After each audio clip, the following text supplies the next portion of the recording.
Pessoal, eu peço que ao final do vídeo você dê uma olhadinha para o visor do seu celular ou computador, que nós vamos sugerir um vídeo para vocês.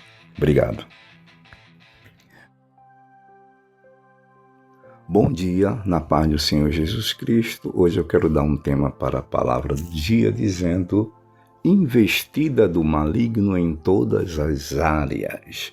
E quero subordinar esse tema no texto bíblico que se encontra na segunda carta do apóstolo Paulo, escrevendo aos Coríntios, capítulo 2, e versículo 11.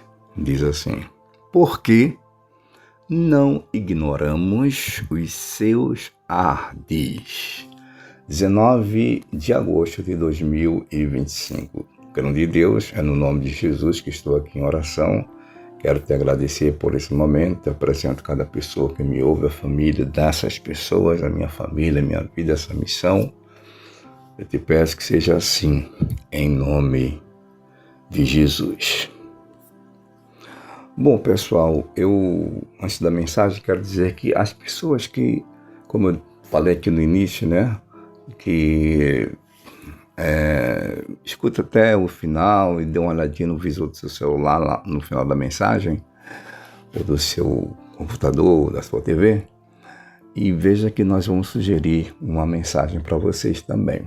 Mas isso só acontece para quem recebe essas mensagens nossas aqui pelo YouTube, tá? Porque tem pessoas que recebem pelo WhatsApp do canal, e isso não funciona. Só quem recebe exatamente os artigos pelo YouTube, ou seja, aqueles que estão acompanhando com aquele link do YouTube, tá bom?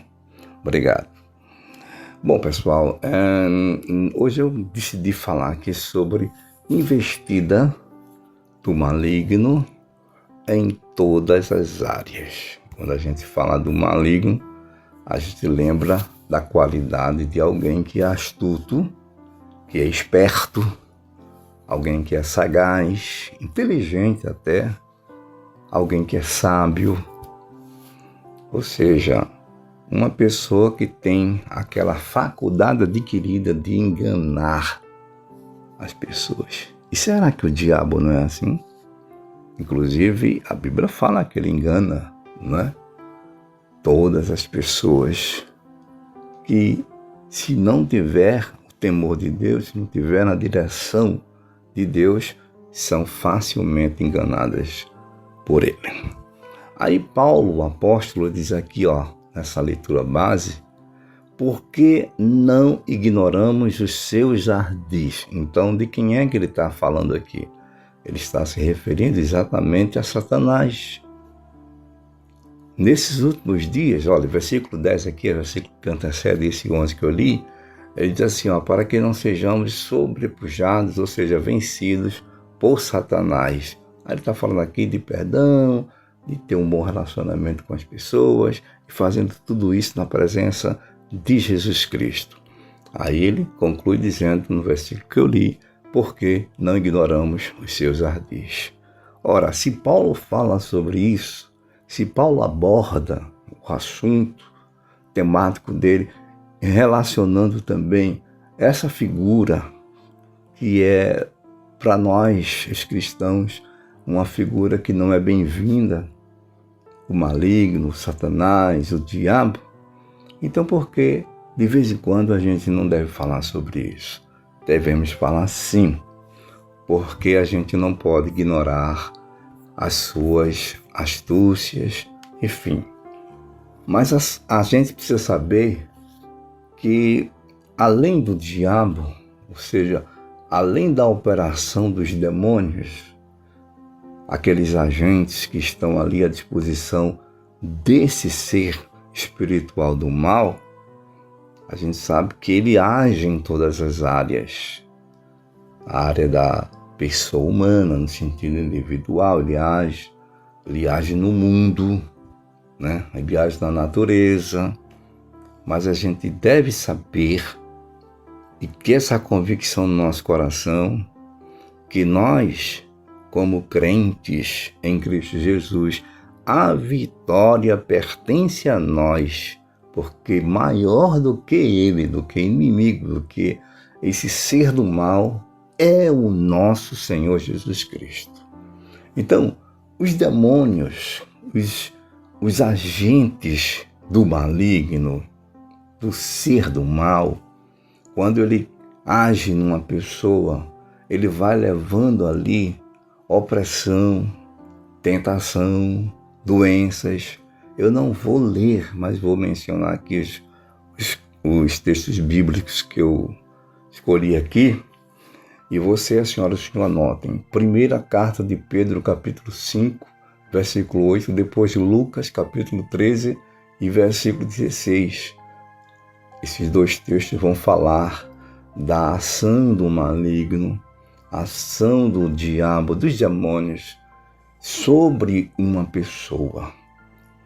Também o diabo, com os seus adeptos, com os seus anjos, ele também age na natureza. E aí ele causa destruição, tormentas. É só a gente ver lá no livro de Jó, no capítulo 1, versículo 19, quando a destruição, no sentido, ele fez uso da natureza para isso, e também confirme com Marcos, capítulo 4, versículo 37 ao 39, não vou ler, gente, por causa do tempo. Então a gente sabe que o diabo age nessas áreas, né? Da pessoa, da natureza, também no mundo, enganando e escravizando as pessoas. A primeira carta de João fala sobre isso, capítulo 5, versículo 19, e Apocalipse, capítulo 12, versículo 9. Agora, tá certo, Sérgio Gessé, ele existe. A gente não pode ignorar os seus ardis, como disse Paulo, mas como vencer, né? Como vencer Satanás, como vencer os seus agentes, os demônios? A Bíblia responde. Vou só citar aqui rapidamente os textos. Tiago, capítulo 4, versículo 7, diz assim, que a gente deve resistir firmes na fé. O diabo, os demônios. Mateus, capítulo 4, versículo 10, fala que a gente deve usar a palavra de Deus. Isso aqui que eu estou passando agora, nesses textos, é para te mostrar como a gente vence Satanás. Também a gente vence o diabo nos revestindo, né, daquela armadura espiritual que Paulo fala lá em Efésios capítulo 6. Ele menciona lá do versículo 13 ao 18 essas armaduras. E por fim, gente, a gente vence o diabo, vence Satanás em nome de Jesus. Apocalipse capítulo 12, versículo 11, Marcos capítulo 16, versículo 17, fala exatamente sobre isso. Então, maior do que todas as forças do mal é o nosso Senhor Jesus Cristo. Então, vamos continuar confiando no Senhor e repreendendo toda a força do mal em nome de Jesus. Ótimo dia a todos, servo de Deus, Gessé.